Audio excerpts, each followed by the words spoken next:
ఇప్పుడు నువ్వు అడిగిన ప్రశ్న ఏంటి? కృష్ణ జన్మ కథ గురించి అడిగావు, దానికి వస్తున్నాను విన్నాడు. తదహం సంప్రవక్ష్యామి కృష్ణ జన్మ కథాం శుభాం సయేవ భగవాన్ విష్ణు అవతీర్ణ యదోకులే. యదుకులంలో ఆ శ్రీమన్నారాయణమూర్తే అవతరించారు. ఎలాగా అని అంటే కథ చెప్తాను వినండి అన్నాడు. కశ్యపస్య మునేరంశ వసుదేవ ప్రతాపవాన్ గోవృత్తిరభవద్ రాజన్ పూర్వశాప అనుభావత. కశ్యపుడు, ఆ కశ్యపుడు యొక్క ముని యొక్క అంశతో వసుదేవుడు పుట్టాడు. కశ్యప ప్రజాపతి యొక్క అంశంతో వసుదేవుడు శాపం వల్ల భూలోకంలో యాదవ కులంలో పుట్టాడు. ఆయన భార్యలు ఎవరు అంటే కశ్యపస్య ద్వే పత్న్యౌ అదితి సురసా చైవం ఆసతో పృథివీపతే. అదితి సురసాని ఇద్దరు కశ్యపుడు యొక్క భార్యలు. వాళ్ళిద్దరూ ఇక్కడికి వచ్చినప్పుడు దేవకి రోహిణీ చ ఉభే భగిన్యౌ భరతర్షభ వరుడేన మహాన్ శాపో దత్త కోపాదితి శృతం. వాళ్ళకి ఆ సోదరులుగా ఉన్న వాళ్ళు దేవకి రోహిణి అనే వాళ్ళిద్దరు. వాళ్ళకి వరుణుడు వాళ్ళు శాపం ఇచ్చారు. ఆ శాప ప్రభావం చేత వాళ్ళు భూలోకంలోకి వచ్చారు అనేసరికి వెంటనే రాజుగారు మళ్ళీ అదేంటండో కశ్యపుడు అన్నారు, శాపం అన్నారు, వీళ్ళిద్దరు చెల్లెళ్ళు అన్నారు, దేవకి రోహిణి అన్నారు, నాకేం అర్థం కాలేదు ఇది ఈ కథ. ఆయనకి ఇద్దరు పెళ్ళాలన్నారు, ఇద్దరు చెల్లెళ్ళు అన్నారు, మరి శాపం వచ్చింది అన్నారు, ఆయన వసుదేవుడు అయ్యాడు అన్నారు, ఏం అర్థం కాలేదు, కాస్త వివరంగా చెప్పండి అని. కిం కృతం కశ్యపేన ఆగహ ఏన చెప్తో మహాముని. కశ్యప ప్రజాపతి చేసిన పాపం ఏంటి, ఆయనకి ఎందుకు వచ్చింది గొడవ? సభార్య స కథం జాత తద్వదస్వ మహామదే. బల్లాలతో కలిపి ఆయన భూలోకంలో మళ్ళీ ఇక్కడగా ఎందుకు వచ్చాడు? కథంచ భగవాన్ విష్ణు తత్ర జాతోస్తి గోకులే వాసీ వైకుంఠనిలయే రమాపతి అఖండిత. శ్రీమన్నారాయణమూర్తి లక్ష్మీపతి అయినటువంటి వైకుంఠవాసి అయిన శ్రీ మహావిష్ణువు ఈ వసుదేవుడి కడుపులో పుట్టాల్సినంత అవసరం ఏమొచ్చింది, ఎందుకు వచ్చింది ఈ మాట? నారాయణుడు యుగాది ప్రవర్తకుడు సర్వతంత్ర స్వతంత్రుడు అయినటువంటి ఆయన కర్మ మామూలుగా చేసుకున్నటువంటి మానుష్య లోకంలో మనందరిలాగా సామాన్యమైన మానవ జన్మ ఎత్తాల్సిన పని ఏముంది అని అడిగారు. అంటే దానికి సమాధానం ఏం చెప్తున్నారు అంటే కామ క్రోధ అమనుష శోకౌ వరం ప్రీతిశ్చ కరిహిచిత్ సుఖం దుఃఖం భయం రుణాం దైన్యం ఆర్జవమేవచ దుష్కృతం సుకృతం చైవ వచనం హననం తథా పోషణం చలనం తాప విమర్శశ్చ వికర్తనం లోభ దంభ తథా మోహ కపట శోచనం తథా ఏతే చ అన్యే తథా భావాః మానుష్యే సంభవంతి. మనిషిగా పుట్టిన వాడికి ఇన్ని రకాల భావాలు తప్పనిసరిగా ఉంటాయి. ఆయన మనిషిగానే పుడితే మనకి ఆయనకి తేడా ఏముంది? ఈత చదువుకునేటప్పుడు ఆయన పుట్టేటండి, అవును, ఆయనకి అవతార సమాప్తి అయింది. మరి ఆయన పుట్టి మనము సొంతం ఆయన అవతారం సమాప్తి చేశాడు. పెద్ద మాట మాట్లాడలేదు కానీ ఆయన అవతార సమాప్తి అన్నా ఇదే పరిస్థితి, దేహత్యాగమే కదా. అంటే పుట్టుక దేహత్యాగము ఆయనకి మనకి సమానమే అయితే నీకు ఆయనకి తేడా ఏముంది అని అంటే బహూని మే వ్యతీతాని జన్మాని తవ చానక తాన్యహం వేద సర్వాణి నత్వం వేత్త పరంతప. నేను ఎన్ని జన్మలు ఎత్తానో నాకు తెలుసు, నీకు తెలియదు. నేను జన్మ ఎత్తాలి అంటే నా అధీనంతో నా ఇచ్ఛతో నేను ఎలా పుట్టాలనుకుంటే అప్పుడు పుడతాను, ఎప్పుడు మానేయాలంటే అప్పుడు మానేయగలను. కానీ నీకు ఆ ఛాన్స్ లేదే, నువ్వు బలాత్కారంగా రుద్దితే దాన్ని అనుభవించాల్సిందే తప్ప నీకు స్వాతంత్ర్యం లేదు. పైగా నాకు బంధం జన్మ అనేది జన్మ లేనివాణ్ణి, కానీ జన్మ ఉన్నట్టుగా అభిమానంతో వ్యవహారం చేస్తున్నాను లోకానుగ్రహం కోసం. ఈ జన్మ నన్ను బంధించదు. అంచేత ఆయనకి మనకి జన్మ ఉంది అని కాదు, ఆయన జన్మ లోకానుగ్రహం కోసం ఆయన స్వీకరించింది. ఒక్క మాట చెప్పాలి అంటే మనం అందరం మాయకి లోబడి ఉన్నవాళ్ళు. ఆయన వశీకృత మాయని వశంలో పెట్టుకున్నవాడు ఆయన. ఆయన చెప్పు చేతల్లో మాయ ఉంటుంది, మనం అందరం మాయ చెప్పినట్టుగా నడుస్తూ ఉంటాం. అంటే ఆయనకి మనకి ఉండే తేడా అది. అలాంటి మహావిష్ణువు ఈ రకమైన మనుష్య జన్మ ఎందుకు ఎత్తాడు అనేటువంటి ప్రశ్న చేస్తే ప్రాప్య రామావతారం హి హరినా బ్రహ్మయోనినా దుఃఖం మహత్తరం ప్రాప్తం వనవాసే అతిదారుణే. కటకాల రామాయణ కథ విన్నాం మనం. రామావతారంలో ఆ శ్రీహరే రాముడుగా పుట్టి లోకంలో ఎన్నో రకాల దుఃఖాలు అనుభవించి అక్కడికి సీతావిరహజమైన దుఃఖాన్ని కూడా అనుభవించి ఎన్నో రకాలుగా దుఃఖాల్ని పొందిన మానవ మాతృలకి ధర్మోపదేశం చేయడం కోసం అవతారాన్ని చక్కగా నడిపి చూపించారు. మార్గదర్శకంగా ధర్మమూర్తిగా కీర్తిని పొందారు. తథా కృష్ణావతారేపి జన్మ రక్షాగృహే పునః గోకులే గమనం చైవ యవాం చారణమిచ్యుత కంసస్య హననం కష్టాద్వారకాగమనం నానా సంసార దుఃఖాన్ని భుక్తవాన్ భగవాన్ కథం స్వేచ్ఛయా ప్రతీక్షయత. ఇదంతా ఇన్ని పనులు చేశారు ఆయన కూడా. కృష్ణావతారంలో కూడా కారాగారంలో పుట్టాడు, గోకులంలో పెరిగాడు, గోవుల్ని మేపాడు, కంసుడిని చంపాడు, ద్వారకాలో మళ్ళీ మఖం మార్చుకుని అక్కడికి వెళ్లాల్సి వచ్చింది. అనేక రకాల సాంసారిక దుఃఖాలు ఆయన కూడా అనుభవించారు కదా. ఇదంతా ఆయన బుద్ధిపూర్వకంగా ఆయన కోరుకునే చేశాడా, లేక తప్పనిసరిగా చేయాల్సి వచ్చింది కనుక చేశాడా అనే మాట అంటే దాని సమాధానంగా చెప్తున్నారు. కారణాన్ని బహూన్యత్రాప్యవతారే హరే కిల. హరి వసుదేవాత్మజుడుగా వాసుదేవుడుగా పుట్టడానికి చాలా కారణాలు ఉన్నాయి. అలాగే దేవకి రోహిణి మొదలైన వాళ్ళు కూడా భూలోకంలో పుట్టడానికి కారణాలు చాలా ఉన్నాయి. వారందరూ వారి వారి ఇచ్ఛతో కావాలని ఇక్కడ పుట్టిన వాళ్ళు కాదు, దానికి కూడా వేరే వేరే కారణాలు ఉన్నాయి. కాబట్టి వారందరూ భూలోకంలో పుట్టారు. ఏకదా కశ్యప శ్రీమాన్ యజ్ఞార్థం ధేను మాహరత్. ఒకసారి కశ్యపుడు యజ్ఞం కోసం ఆవును తెచ్చుకున్నట్టు. యాచితోయం బహువిధం, అనేక రకాలుగా దాన్ని చాలా మంది అడిగారు. నా ధేను ఉత్తమం దదవు, ఆవుని ఇవ్వలేదు ఆయన. దానిలో వరుణ హస్తు తతో గత్వా బ్రహ్మాండం జగతప్రభం ప్రణమ్య ఉవాచ దీనాత్మ స్వదుఃఖం వినయాన్విత కిం కరోమి మహాభాగా మత్తోసౌ న దదాతి గాం శాపో మయా విశిష్టోస్మై గోపాలో భవ మానుషే. ఆ కశ్యప ప్రజాపతి చేసిన తప్పేంటి అంటే ఆయన చక్కగా ఓ గోవుని పెట్టుకుని యజ్ఞ హోమంగా చక్కగా యాగ సంభారాలన్నీ నడుపుకుంటున్నాడు. వరుణుడు వచ్చి అక్కడ అడిగాడు ఆ ఆవుని, ఇమ్మంటే ఇవ్వలేదు. ఇవ్వకపోతే వరుణుడు బ్రహ్మగారికి కంప్లైంట్ చేశాడు. నా అంతటి వాడు వెళ్ళాను, నేను ఆవుని అడిగాను, ఆయన ఇవ్వలేదు. ఆయన మానుష్య భావంతో చాలా దాని మీద ప్రేమగా పెంచుకుని ఆ గోవే సర్వస్వం అన్నట్టుగా అనుకున్నాడు. నేను అడిగినా ఇవ్వలేదు కనుక నా కోపం వచ్చి నేను శపించాను, ఈ గోపాలుడుగా పుట్టు అని చెప్పించాడు.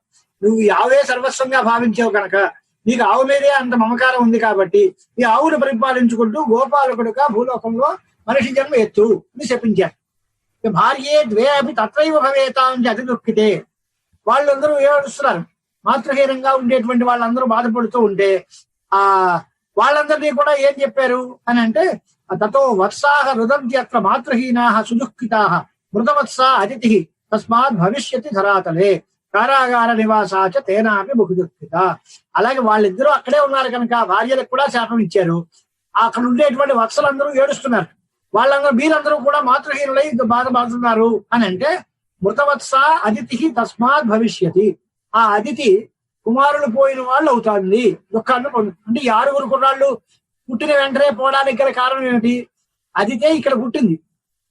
ఆ అతిథి పుట్టిన వెంటనే వాళ్ళకి కూడా పుత్రశోకం కలగాలి, కారాగార నివాసం కూడా కావాలి. ఇదంతా వరుణుడు ఇచ్చినటువంటి శాపం వల్ల ప్రభావము. తత్శ్రుత్వా వచనం తస్య యాదవనాథస్య పద్మభూ సమాహూయ మునిం తత్ర సమువాచ ప్రజాపతి. అయినా నువ్వు లోకపాలుడి యొక్క ధేనువులు కదా, నువ్వు పట్టుకుపోవడం ఏమిటి, ఆయన అడిగితే ఇవ్వకపోవడం ఏమిటి, ఇదంతా న్యాయమేనా అని అడిగట బ్రహ్మగారు పిలిచి. ఎవరిని? కశ్యప ప్రజాపతిని.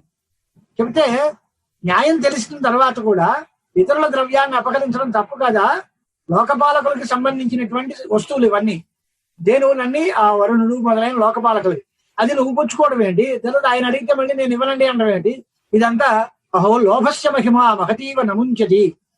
ఎంత గొప్ప లోభం! ఈ లోభం వల్ల కదా నువ్వు ఇలా పాడైపోయావు. కనుక కశ్యప ప్రజాపతి అంతటి వాడు కూడా ఈ లోపాన్ని దాటుకోలేకపోయాడు. ఆయన కూడా ఈ లోపమే గొప్పది అనుకున్నాడు కనుక ఆ లోపాన్ని జయించినటువంటి మునీశ్వరులు ఎంత గొప్పవాళ్ళో కదా అని దాన్ని ప్రశంస చేసి, కశ్యపుడు కూడా సంసారంలో బలవత్తరమైనటువంటి లోపానికి లోనైపోయాడు, తప్పు మాట చేశాడు కనుక ఆయన శాపానికి లోనయ్యాడు అని. అప్పుడు బ్రహ్మగారికి చెప్పిన తర్వాత బ్రహ్మగారు కూడా శాపించారట. బ్రహ్మాపితం శశాప అత కశ్యపం మునిసత్తమం మర్యాదారక్షణార్థం హి పౌత్రం పరమ వల్లభం అంశేనత్వం పృథివ్యాం వై ప్రాప్య జన్మ యదోఃకులే భార్యయా సంయుతస్తత్ర గోపాలత్వం కరిష్యసి. ఈ రకంగా వరుణుడు యొక్క శాపం, బ్రహ్మగారి యొక్క శాపం, 2 శాపాల వల్ల కశ్యపుడు ఈ ఇద్దరి యొక్క శాప ప్రభావం చేత అంశావతరణంతో భూభార హరణం కోసం దీనిలో వచ్చారు. ఇక దితి అదితి 2 ఉన్నారు కదా, దితి చేత అదితి శపింపబడింది. ఆవిడేం చెప్పింది అంటే, భూలోకంలో మళ్ళీ వచ్చి కస్మాత్ దిత్యాచ భగినీ చెప్తా ఇంద్రజననీ మునే కారణం వద శాపే శోకస్తు ముని సప్తమా అని జనమేజీ మళ్ళీ అడిగాడు. దితి అదితిని శపించింది, దాని వల్ల వీళ్ళు పుట్టారు. అంటే దితి అదితిని ఎందుకు శపించింది అనే మాటకి దానికి సమాధానం చెప్తూ కథ ప్రారంభించి చెప్పారు. దక్షుడికి యొక్క ప్రజాపతి గారికి దితి అదితి అనేటువంటి వాళ్ళు 2 ఉండేవారు. కశ్యపస్య ప్రియే భార్యే బభూవతు ఉత్తమే. వాళ్ళిద్దరూ కూడా కశ్యప ప్రజాపతికి భార్యలుగా పరిణయం చేసుకుని కశ్యప ప్రజాపతి భార్యలుగా ఉన్నారు. అదితికి దేవేంద్రుడు పుత్రుడుగా పుట్టాడు. అప్పుడు అలాంటి పుట్టినప్పుడు నాకు అలాంటి కొడుకు నాకు కావాలి అని అడిగిందట దితి. అదితి యొక్క కుమారుడు అదిత్యాం మఘవా పుత్ర యదా అభూత్ అతివీర్యవాన్ తదాతు తాదృశం పుత్రం చకమే దితి ఓజసాన్. అలాంటి కొడుకు నాకు కావాలి అని దితి అడిగింది. అంటే పోనీ అప్పుడు ఏమన్నట్టు, కొంచెం ఆలోచించు, జాగ్రత్తగా ఉండు, ఇంద్రతుల్యుడైనటువంటి బలం కలిగినటువంటి వాడిని నీకు కూడా సంతానంగా ఇస్తాను అంచేత నువ్వు కొంచెం వ్రతం చేయాల్సి వస్తుంది. ఆ వ్రతం చేసిన తర్వాత నీకు కూడా అలాంటి మహానుభావుడైనటువంటి పుత్రుడు పుడతాడు, వాడు దేవేంద్రుడితో సమానమైనటువంటి కుమారుడు అవుతాడు అని వరం ఇచ్చారట మహర్షి. ఆ తర్వాత సా తథేతి ప్రతిష్ఠిత చకార వ్రతం ఉత్తమం. ఆ ఉత్తమమైనటువంటి వ్రతాన్ని చేసింది, వయోవ్రతాన్ని ఆచరించింది, చాలా ధారణాది అన్ని రకాలైనటువంటి వ్రత నియమాల్ని పాటించింది. ఆ తర్వాత ఆ దితిని చూసి భగవత్ సదృశ పుత్రో భవిష్యతి మహాబల, ఆ దితికి కూడా దేవేంద్రుడితో సమానమైన కొడుకు నీకు పుడతాడు అని ఆయన ఆశీర్వచనం చేశాడు.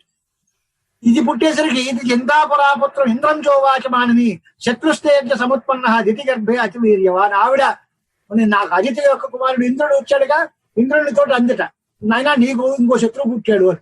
ఆగర్భ శత్రువులు అంటారు అన్నదమ్ములు. అన్నదమ్ములు ఆగర్భ శత్రువులు ఎందుకు అయ్యారు అంటే శాస్త్రి గారు చెప్తూ ఉండేవారు పాపం. మొదట్లో వాడు రెండో కొడుకు గర్భంలో పుట్టిన వెంటనే మొదటి వాడికి పాలు ఇవ్వడం మానేస్తుంది తల్లి. రెండో వాడికి పాలిస్తుంది తప్ప మొదటి వాడికి ఇంక పాలు ఇవ్వడం కూడా మానేస్తుంది. అక్కడ పుట్టిన దగ్గర నుంచి వీడికి వాటా వేరు, వీడికి వచ్చేటువంటి ఆహారం దగ్గర నుంచి కూడా కట్ అయిపోతుంది. రొట్టి 2 ముక్కలు అయింది రానివారు. ఇంకా ఆగర్భ శత్రువులు ఎవరు అంటే అన్నదమ్ములు. అలాగే అదితి యొక్క కుమారుడికి ఇంద్రుడు ఉన్నాడు, దితికి కుమారుడు ఇంకోటి వచ్చాడు. అప్పుడు నీకు శత్రువు పుట్టాడు రా అని అడిగింది. ఉపాయం కురు నాశాయ శత్రువు రజ్య విచిత్యద. వాడు కనుక బతికి బట్టగడితే నీ ప్రాభవం పోతుంది, నీకు ఉండేటువంటి ఇంపార్టెన్స్ తగ్గిపోతుంది, మహిమ తగ్గిపోతుంది. కనుక వాడు కర్త ఇక్కడి నుంచి పోయేట్లాగా నువ్వు చేసుకో, దితి గర్భం నశించిపోయేలాగా నువ్వు ప్రయత్నం చేసుకో అంది. అలా అన్నప్పుడు ఇదంతా కూడా చాలా ఈ ఆయన హృదయంలో ఒక దురాలోచన పెట్టేస్తే అది పెరిగి పెరిగి పెద్దదయ్యి తస్మాత్ అంకురితం హన్యాత్ బుద్ధిమాన్ అహితం కిల.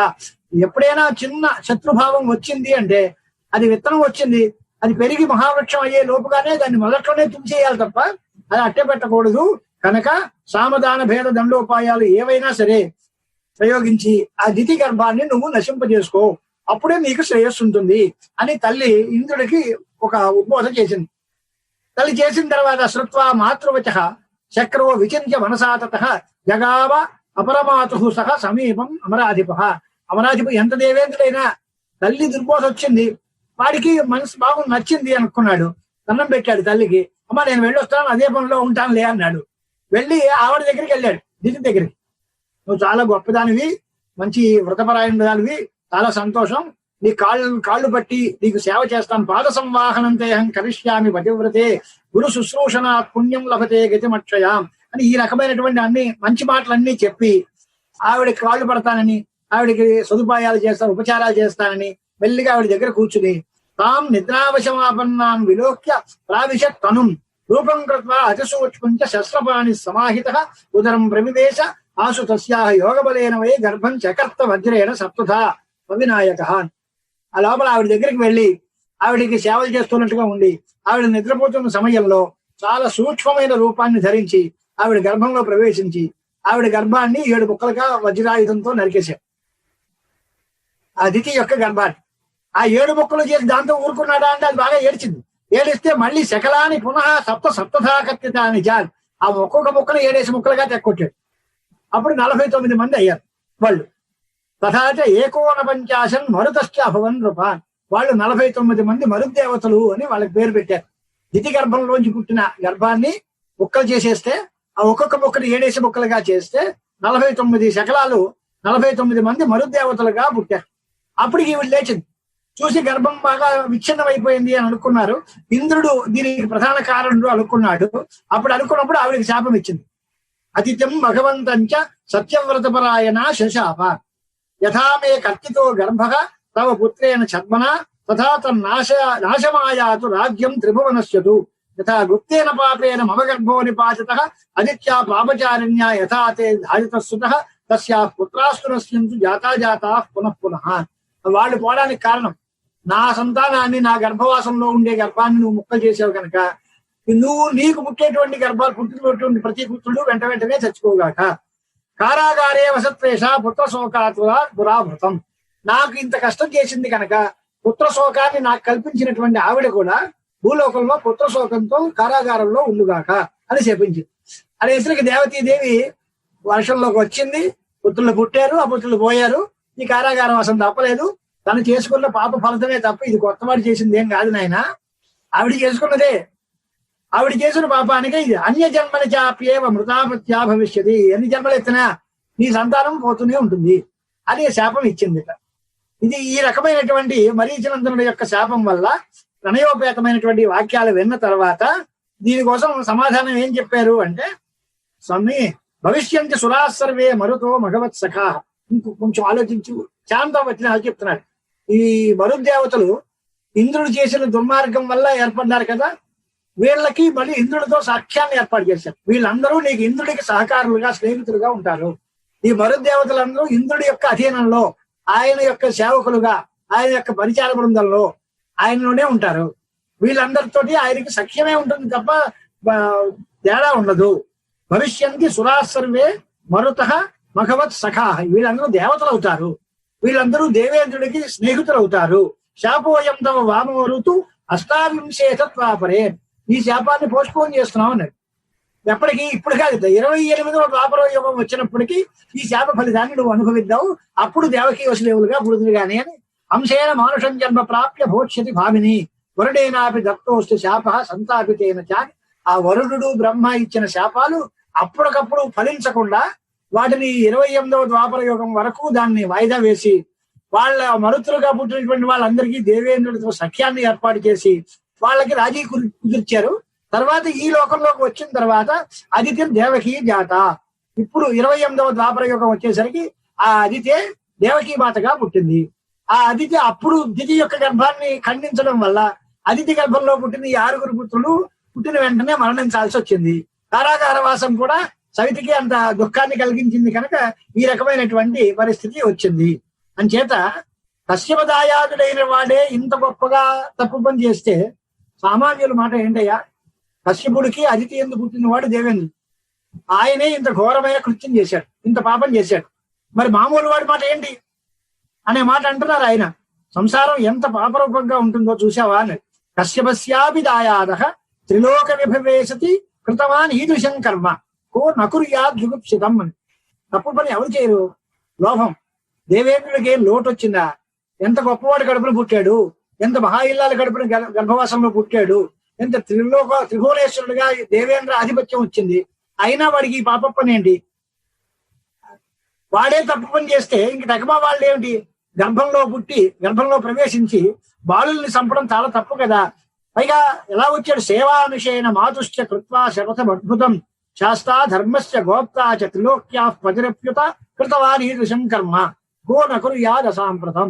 వాడు ధర్మరక్షకుడు, లోకంలో ధర్మాన్ని స్థాపన చేయాల్సిన వాడు, అంతటి మహానుభావుడు, వాడే ఇంత తప్పుడు పనులు చేస్తే ఈ తకమా వాళ్ళ మాట పరిస్థితి ఏంటి? అంచేత కర్మ అనేటువంటిది ఎంత దారుణమైన పరిస్థితులకు తీసుకెళ్తుంది. భీష్మో ద్రోణ కృప కర్ణ ధర్మాంశోపి యుధిష్ఠిర సర్వే విరుద్ధ ధర్మేణ వాసుదేవేన నోదితా.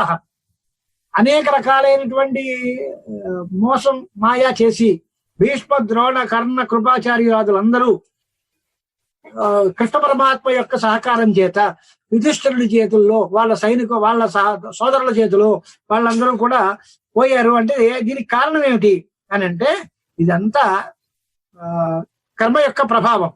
దీన్ని అందరినీ కూడా మనం ఏం చెప్పుకోలేం. దీనికి ప్రమాణం ఏమిటి అని అడిగారు అనుకోండి. చలచిత్తోస్మి సంజాత శృత్వా చైతత్ కథ అనకం అన్నాడు రాజుగారు. నాకు ఈ కథలు వింటే చెల్లించిపోతుంది నా మనస్సు. ఇప్పుడు ఇలాంటి వాళ్ళు అంతంత పెద్ద పెద్ద వాళ్ళే ఇలాంటి తప్పులు చేసేస్తే మా బతికేంటి? మేమందరం ఎలా బతకాలి? మేము దేన్ని ప్రమాణంగా తీసుకుని నడపాలి? ఈ సంసారంలో సారం లేదు. దేన్ని నమ్మాలి, దేన్ని నమ్మకూడదు? దేవేంద్రుడినే నమ్మకూడదు, కశ్యప ప్రజాపతినే నమ్మకూడదు, అతిథినే నమ్మకూడదు అంటే మరి ఎవరిని నమ్మాలండి? ఆప్తవాక్యం ప్రమాణం చేత్ ఆప్త పరదేహవాన్ పురుష విషయాసక్త రాగీ భవతి సర్వథా. ఎవరిని నమ్మాలి? పుట్టిన ప్రతివాడు వీడు ఆప్తుడు అనడానికి ఎక్కడ అవతారం లేదే. వాడు కూడా రాగద్వేషాలుంటే వాడు కూడా పరమ దుర్మార్గానికి దారి తీస్తున్నాడు. రాగము ద్వేషము ఇవన్నీ కలిగి ఉండే మాట అయితే దానిలో ఎన్ని రకాలైనటువంటి తప్పుడు పనులైనా వస్తూనే ఉంటాయి. వాళ్ళ స్వార్థం కోసం వాళ్ళు అన్ని రకాలైనటువంటి తప్పుడు పనులు చేయడానికి ఏమీ సంకోచించరు. జరాసంధ విఘాతార్థం హరినా సత్వమూర్తిన చలేన రజితం రూపం బ్రాహ్మణస్య విజానత.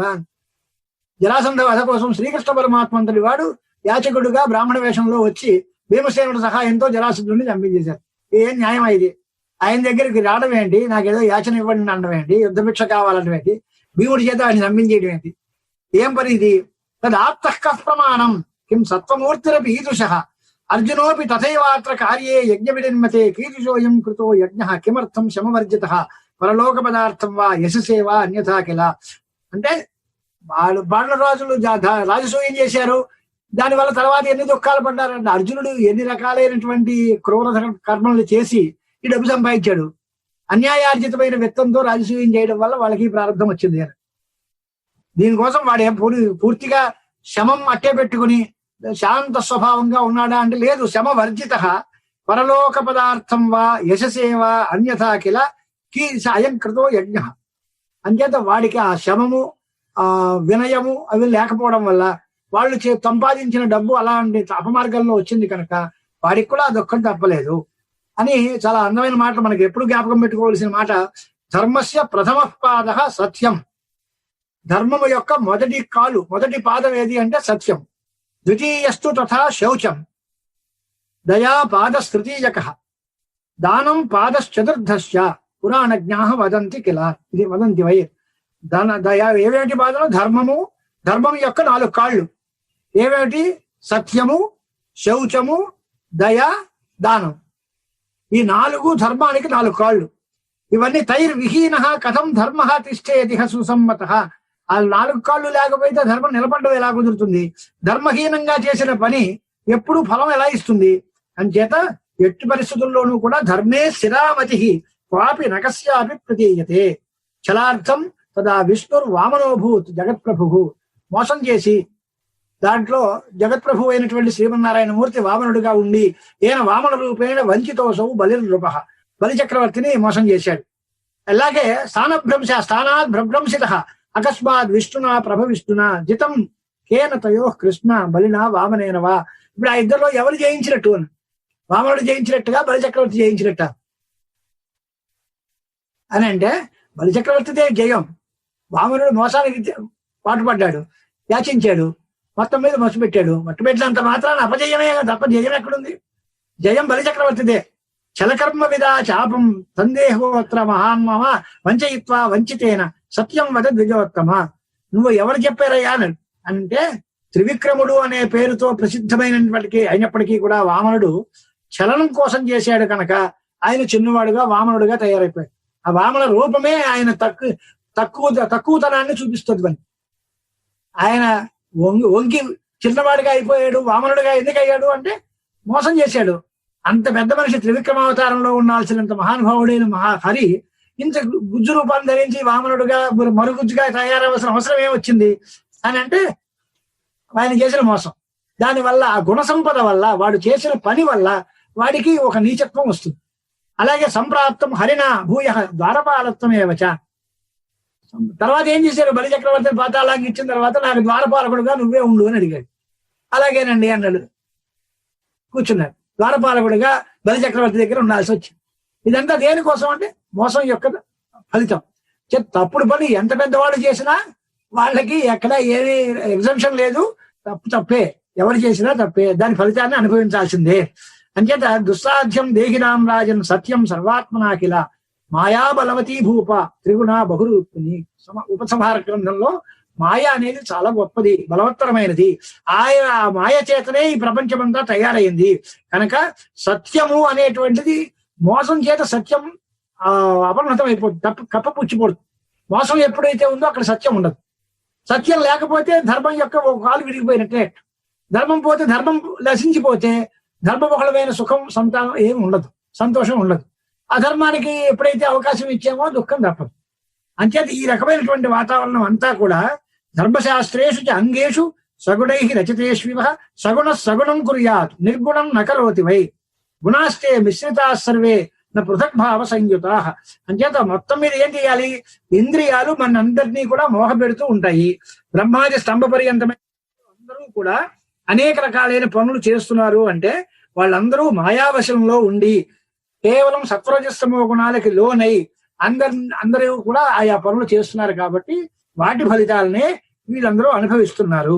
అంచేత అద్రోహేణ ఆర్జితం ద్రవ్యం ప్రశస్తం ధర్మకర్మణి ద్రోహార్జితేన ద్రవ్యేణ యత్ కరోతి శుభం నరహ విపరీతం భవేత్ తత్తు ఫలకాలే నృపోత్తమ. ఆ రాజసూయం చేసిన తర్వాత వీళ్ళకి ఇంత దుఃఖాలు ఎందుకు వచ్చాయి అనే ప్రశ్నకి సమాధానం అన్నమాట.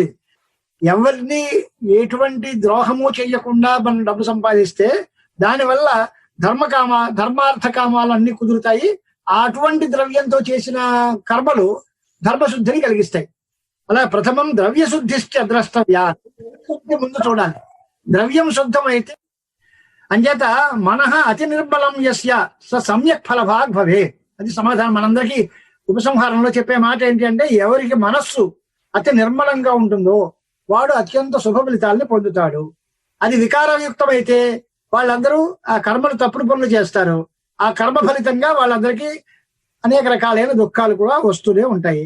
కనుక కరోతి సుకృతం తద్వద్ విపరీతం భవేత్ కిల స్వార్థాసక్త పుమాన్ నిత్యం నజానాతి శుభాశుభం.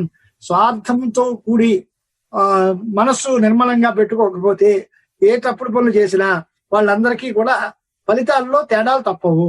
కాబట్టి అందరూ కూడా ఏం చేయాల్సి వస్తుంది అని అంటే, అసంతోషంగా గాని ద్వేషంగా గాని పరస్పర విరోధాలతో గాని అహంకారంతో కూడి గాని ఈ సంసారంలో చెరిస్తూ ఉన్న వీళ్ళందరూ ముందు మనశ్శుద్ధిని సంపాదించుకోవాలి, రాగద్వేష విహీనంగా తయారవ్వాలి. అది ఎలా అవుతుందండి అని ఇక్కడికి 5వ అధ్యాయంలోకి వస్తున్నాం మనం. ఇప్పుడు నరనారాయణులు ప్రహ్లాదులు వాళ్ళ యొక్క యుద్ధము దాని గురించి కథకు వస్తున్నాం మనం. నరనారాయణ వృత్తాంతం వెళ్తాం దీని తర్వాత. ఇక్కడ ఆపుకుందాం. స్వస్తి ప్రజాభ్యః పరిపాలయంతాం న్యాయేన మార్గేణ మహీం మహీషాః గోబ్రాహ్మణేభ్యః శుభమస్తు నిత్యం. లోకాః సమస్తాః సుఖినో భవంతు. హరయే నమః.